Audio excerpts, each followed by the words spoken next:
noise.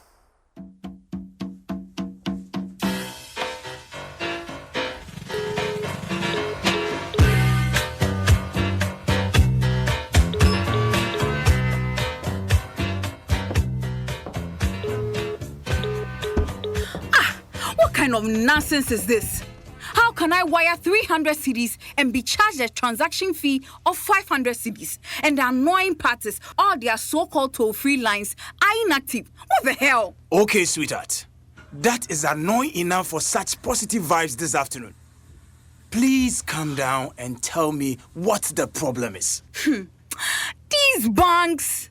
God, I can't even explain. Like I said, sweetie, please calm down and tell me everything and let's find a solution to the problem. Okay, you know Asantua is in the US pursuing her master's in communication, right? Yes, your sister, Asantua. I'm aware. She needed $50 in addition to her money in order to buy a book online. And I decided to send some $70, which amounts to 350 Ghana cedis, via Swift transfer online from my bank. And guess what? The app which usually notifies me on how much charge to pay decided not to. And I was thinking a clear amount of like $15 will be deducted as usual. So I went on with my daily activities, only to receive a notification that shows my transaction cost was $100. $100, Owato. Okay, $100. Ato, what is funny? Honey, what is funny? I'm amused by the fact that the transaction cost more than the actual money sent. That's all. Babes, it's not the money. I'm so angry. I'm so angry. This bank is very lucky it's Saturday night. And tomorrow is Sunday. Else, oh God. Oh, okay, sweetie. Now, let's get to the problem. If you know today is Saturday, let's be patient until Monday. Yes, but how is it impossible to reach them via their toll-free line? Regardless of what day it is, I should be able to get a response. Besides, they were able to deduct and send a notification, although it is a Saturday. And tomorrow and the day after is holiday. Oh, you know about the African Unity Day, right? More trouble. I have 1,001 questions to ask them when I get to their office. Let's wait till Tuesday. And I hope they have answers to all my questions, like how they have unexpectedly charged me this ambiguous amount, amongst other things. Well, I also have a question like how my bank failed to carry out my instructions when I asked them to activate mobile alert service on my accounts for me. And guess what? What? I was deducted money for a transaction that occurred January 2018, and the claim deduction wasn't made till February 2019. 2019, and the deduction happened. Interesting. Honey, they have to give me explanations on why they have little available channel of communications, like websites, emails, and even agents' locations, after I have been calling their toll-free number forever and they are not available. Let's wait till Tuesday. I'm sure they will get explanations to all these questions. Maybe they have adequate internal dispute resolution mechanisms for us, but because we have never been to their office for inquiries, we won't know. I'm hoping they won't ask us to go and come back after 3 days' time. And when we go back after 3 days, they will postpone again and again and again. I don't think so. They will not do that. Wait, we need to research on this before we go. Let's find out if we have a clear-cut case that needs to be resolved, because if we get there, our complaints must be legitimate. Okay, then let me text Akosia and see if she has any tips for us. Did something happen to her too? Well, she complained about how her financial service officer demanded certain amounts from her off the record because she couldn't make it to the bank herself to transact her business. Is that even legal? Inadequate communication mechanisms. So, when the financial service provider should be able to help a consumer for free and not charge them for explanation on how to effectively transact your business with the financial service provider you are tied to. Wow. Yes, that is why a little advice from her before we go to the office on Tuesday will help us. All right, text her. But why don't you call her instead? She works as a web designer. And in her office, you can't talk on phone around this time. You can only text. and she'll respond during her break time. Okay, got it. Okay. Text is ready now. Send. There it goes. Okay, how long do we have to wait? She's always quick in her response. Let's give her 1 to 2 minutes. 1 to 2 minutes. There she replies. What does the message say? It says we should refer to the Bank of Ghana page online on Consumer Recourse Mechanism Guidelines for Financial Service Providers. What? And she adds, which specifies in detail what financial service providers must comply with the regulation. And also, clients now have many rights and responsibilities under these guidelines. Have you found it? Yes, honey. This is what I found. It's on page 9 of the Bank of Ghana Recourse Guidelines. Great! All consumers shall have access to adequate complaint handling and redress mechanisms that are easily accessible, independent, fair, accountable, timely, and efficient. That is a great start. This is great, oh, sweetie. Let's relax and go for dinner. And wait till Tuesday.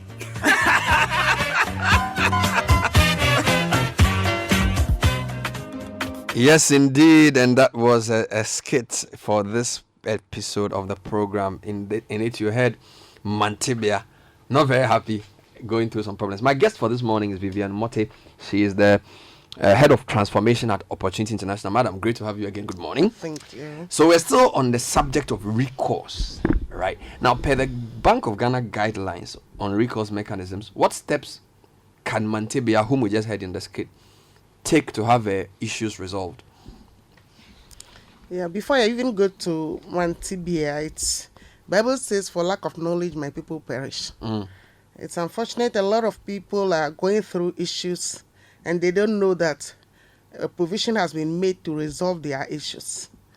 Mantibia has several steps to take to have her issues resolved. According to the Bank of Ghana guidelines, she as a client must first and foremost complain to her financial service provider using any means available to her. And then when she thinks her issues have not been resolved to her satisfaction, she can then go to Bank of Ghana and have the issue resolved. People always talk about going to court, but the court is the last option when both the client and the financial service provider are not happy with the settlement by Bank of Ghana. And these guidelines give detailed steps on what one has to do when he finds himself or herself in Mantibia's situation. We'll discuss these details later. All right, but most financial institutions or financial service providers don't have in place recourse mechanisms. And when they do, it does not appear to be effective. And clients don't even seem to know of such mechanisms. So what does the Bank of Ghana guidelines say about awareness and accessibility of recourse mechanisms? I would like to recommend to all and sundry to go to the Bank of Ghana page 9 online on Consumer Recourse Mechanism Guidelines for financial service providers. Because all financial service providers are expected to comply with the regulations in there.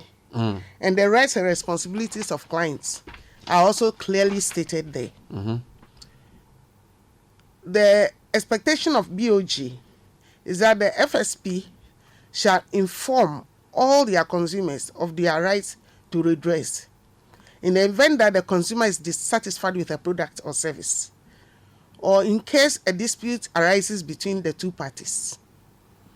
And the service provider also is expected to provide the required information through all its communication channels, the means of assessing internal and external dispute resolution mechanisms in all their communication channels. And this includes websites, product disclosure forms and summary sheets, pre-agreement statements, contracts and agreement between FSPs and consumers, account statements, among many others. And consumers may present complaints to their service providers through the following channels. They can do it verbally by visiting the office of the financial service provider. They can use telephone if the service provider has a hotline, or they have access to the numbers of their key management staff, they can call and complain. If they are literate, they can write. And this is why we have the suggestion box. We are not saying that the suggestion boxes are outmoded or they shouldn't be used. But if they are used, the service provider should attach importance to whatever they put in there. And then the client can also use the complaint register in the banking hall. They can send by post or email. But one thing I want to say here is these complaints are not supposed to be charged for. It's supposed to be free. And the consumers should feel free to report anybody who charges them for landing a complaint. Because what they have to know is, if a client is satisfied, you can be sure that he or she will tell maybe 3 or 4 people. But if he's dissatisfied, you can decide to tell 8 or more people, even 10. And that is your business being at risk. So financial service providers should do all they can to attach importance to complaints from their clients. And they should acknowledge receipt of every complaint filed by a complainant within 5 days of receiving the complaint. This is the City Breakfast Show, and the program is the SMART campaign. It's part of our mandate to educate the public, and for the next few weeks, we will be discussing various aspects of your relationship with your financial institution. We did 3 episodes on responsible borrowing. We are in the 2nd episode on Recourse, and my guest this morning is Mrs. Vivian Motte, who's the head of transformation at Opportunity International. Now, the SMART campaign is brought to you by the Center for Financial Inclusion at Action, an action-oriented think tank that engages and challenges the industry to better serve, protect, and empower clients, with support from the Financial Inclusion Forum on Africa. So you've spoken about what the law says and what the Bank of Ghana provides. Now let's go deeper. Tell me the type of recourse mechanism architecture that the Bank of Ghana expects financial institutions or financial service providers to put in place, if you can walk us through. Yeah. Thank you, Bernard. BOG expects financial service providers to put in place an elaborate recourse mechanism system. Some call it complaint resolution mechanism. Among others, the following are expected from the FSP. They have to establish a written procedure to cover receipt of complaints, procedure to handle and resolve conflicts, and they should be ready to report to Bank of Ghana and communication of resolutions to clients. This should be clearly stated. What it means is each financial service provider is to have a policy on complaints resolution mechanism or recourse mechanism. They should also have in each branch or unit or function established to receive complaints from consumers and initiate the dispute resolution process. What it means is in each financial service provider setup, they should have a unit which is clearly, defined for clients to know that when I have a complaint, this is where I have to go. Or when I launch a complaint, this is the unit that handles it. And the staff should also be well informed. And this staff handling the unit should be competent and properly trained. And which should also be available to clients during normal working hours. The financial service provider should also ensure that the complaint is traceable. So BOG expects that each complaint must be given a unique registration number upon receipt of each complaint, so that follow-ups can be done to ensure that these complaints have been resolved to the satisfaction of the client. I want to say here that it doesn't mean that, although we say the consumer or the customer is king, it doesn't mean that every complaint they bring should be resolved to the way they want it. But if maybe the way they are expecting is not the right way to go, the institution or the unit managers should take time to explain to them the rationale behind the step they are taking and why they can't go their way. I believe clients will understand and they will appreciate even the time you have for them. Brilliant stuff coming in from Vivian Motte. This is just part 2 of our discussion about recourse, which will continue next week. So I'm sure you'll be back next week, Hopefully, to wrap up the segment. But what do you do at Opportunity International? Because your post is very interesting. You are the head of transformation. So what's that? What do you do? Yeah, at Opportunity International, by God's grace, I've been working there. I'm in my 11th year. Wow.